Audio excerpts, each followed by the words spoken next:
Hey guys, Wave Nunnally here, and I just had a quick thought that I wanted to share with you about walking in God's rest. Last time when we were doing that segment on walking in God's rest, I brought up a couple of Bible passages. One from Exodus 20, it was the giving of the law at Mount Sinai. The other one in Deuteronomy 5. I'd like to return to that thought for just a second.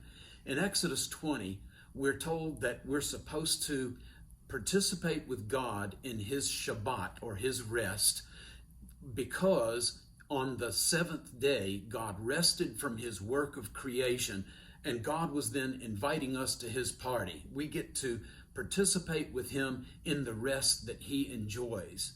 Then in Deuteronomy 5, at the end of Israel's wilderness wanderings and just before going into the land of Israel, there's another version of the Ten Commandments given to that next generation. And in that version of the Ten Commandments, we're also told that we're supposed to remember the Sabbath and honor the Sabbath and keep it holy. There's a different reason given for it there, though. In fact, there's a whole different section that says not only are you supposed to participate with God in his Shabbat rest, but also your son and your daughter, your manservant and your maidservant, your ox and your donkey, and even the non-Israelite living among you.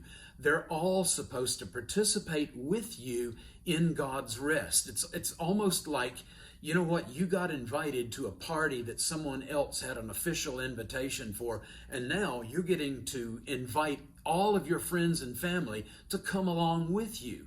Well, that's a really neat addendum, but then there's even one more. There's another addition there. There's a different reason for the observance of the Sabbath, and that is because I want you to remember, God says, that you were slaves in Egypt. In other words, you were mistreated, you were devalued, you were overworked, and you were underpaid.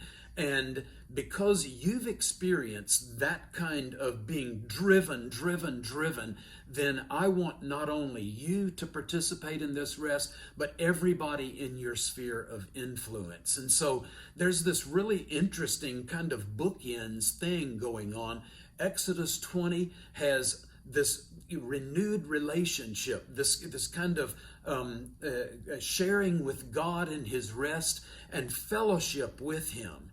So it's a relationship between us and God. Then in the Deuteronomy version, Deuteronomy chapter 5 says that this is supposed to be almost evangelical, supposed to involve people around us. We're supposed to expand the limits of this rest to include everybody around us. So it's not just us and God and renewing our relationship and communing and fellowshipping, but it's also all these people around us. And then I got to thinking, well, you know, that's a whole lot like this kind of distillation or kind of this summary of all of the law and the prophets that Jesus gives, and it becomes the kind of the essence of the good news, the essence of the gospel. In Matthew 22, Jesus says, here's the most important commandment: love God with all of your heart, with all of your soul, and with all of your strength. So there it is. There's that relationship between us and God,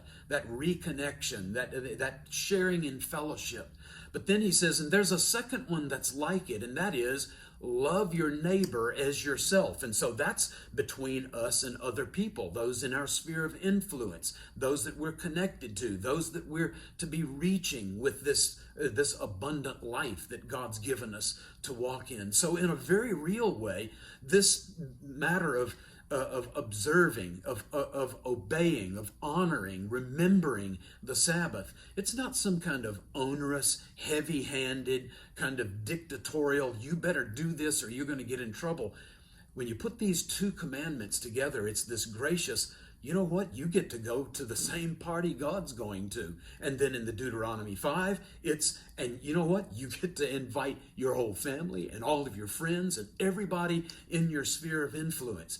It's this connection between us and God and between us and other people. And in that respect, this invitation to share in God's rest It's both horizontal and vertical, and it is coming directly out of the heart of the essence of the good news or the gospel. So, in the coming weeks and years, as you're working through this, how exactly do I put my life on pause for a period of time? How do I hit the reset button and keep from getting so behind that I end up just body slammed when I get back to my computer, back to work, back to my chores, etc.? And I think a good encouragement is simply to remember that this comes right out of the heart of God. It comes right out of the heart, that what is driving the essence of the good news.